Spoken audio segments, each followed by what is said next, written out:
So without further ado, we want to get this thing started the right way, man. Guam is full of beautiful talent and beautiful people with a very, very deep, deep meaning behind them and a very deep culture. We're all tomorrow people here. For those that have moved here, migrated for somewhere else and made this your home, you're a Guamanian and you love this land just as much as I do.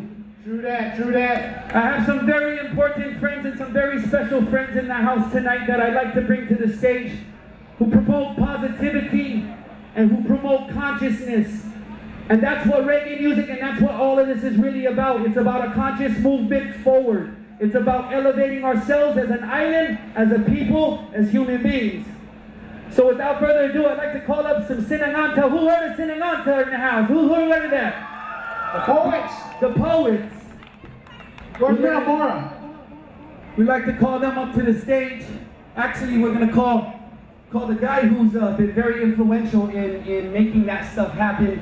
And ladies and gentlemen, please make some noise for my man MELVIN WONPAT BORJA. You know who he is. This guy is a conscious dude with a lot of positivity and a very big heart.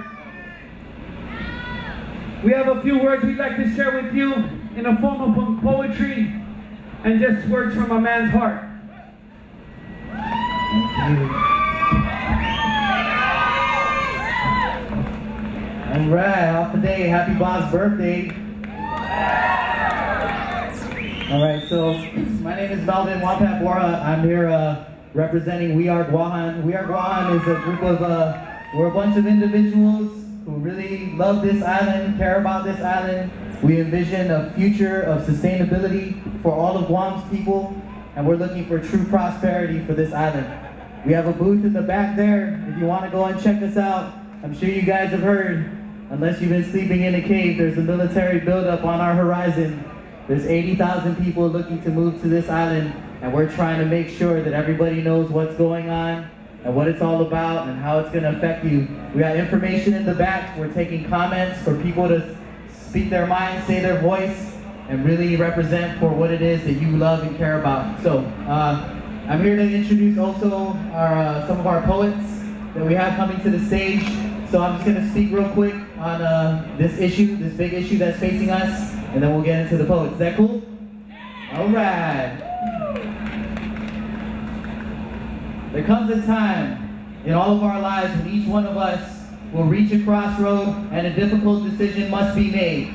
This decision will always weigh heavy on your humble soul, and the only guarantee that you can see is that your life will never be the same. My people, we have found ourselves at that crossroad, and the fate of our island hangs in the balance because across the ocean there is a storm brewing threatening to blow 8,600 Marines in our direction and rain down almost 80,000 people on our island. Do not be mistaken. Life as you know it will never be the same. The island that you call home will never be the same. Your children will never have the chance to know Guam the way that we do. And this decision is being made for us. By Japan and the United States federal government, wake up and smell the injustice. Even the Philippines, Korea, Hawaii, and California all said no. But Guam was never even asked. Bob Marley once said that every man got the right to decide his own destiny. But that right has been stripped from us, and we are left to wonder what our island will be like with 80,000 more people, what it will be like with a nuclear aircraft carrier in Apple Harbor, and what a live firing range along Back Road to Anderson will do to our communities.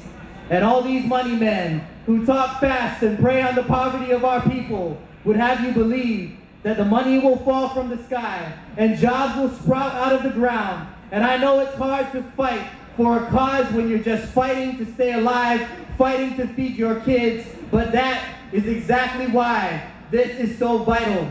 Because if Guam imports over 85% of its food, how much more will a bag of rice cost with tens of thousands more mouths to feed? And it's easy for us to get lost in the mix when we need jobs and we are hurting, but we will only see 17% of those 33,000 new jobs. And ask yourself, what are you willing to trade for money? Is this really even about money? Or have we lost sight of what is truly important? Will we be able to sustain our own lives when the military predicts that this population increase will send 41,000 more people to GMH for treatment?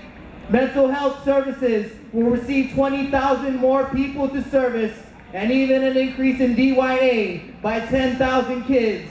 We have enough trouble servicing our own people. We must think about our youth, who will see our public schools absorb 20% more students. With all of this lingering over the horizon, I ask myself, where is the love to be found? That life, sweet life, must be out there somewhere for me. And it is. Love is why we are all here tonight. It is our love for music, a love of life, a love for our families, and a love for this island. I look at my son when I come home at night. As he sleeps, I know that the love I have for him will not let me stay silent. We have had our voices taken away, but no more. Now is the time to take a stand. It is true that there are no chains on my feet, but I am not free. I know that I am bound here in captivity. So until we are given our right to decide our own destiny, we must unite, we must stand, and we must speak. We must no longer be ignored. This is your island. It's your home. It's your future. And if you truly love it, we must defend it.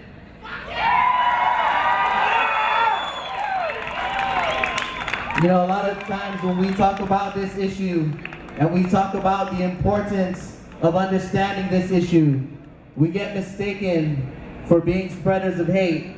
And that is something that we are not. People assume that because we are not in favor of this military buildup, that we hate the military, when every single one of you who's here today has a brother, a sister, a cousin, a friend, a husband, a wife that serves in the armed services. We are not hating on our soldiers. We are not haters of people. We love people. We love this island.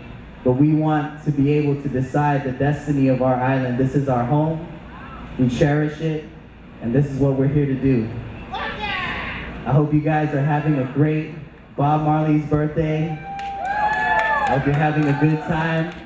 All right. Again, we have a booth right back here. We are Guam booth. We're submitting comments. Let your voice be heard. Take part in the discussion. Be educated. That's what we're all about. We're trying to educate. What's up, Chelu? The free beer? Man, yeah, no free beer. But we got free knowledge. It's right there. You don't even have to go to college. Yeah. All right, you guys ready to hear from some of our poets? Yes, Sinaganta Poetry Slam and Poetry Outreach is a free workshop. Free, absolutely free for teenagers. And we run it every Wednesday from 4 to 5:30 at the Hurrah Academy. Sinaganta was put together by 3 very great individuals, Kisa Suico, Fanai Castro, and myself. We decided to put together this program to help service our youth. So it's an after-school poetry writing program. We got 3 kids that are going to come up here today and share some knowledge with you. So we're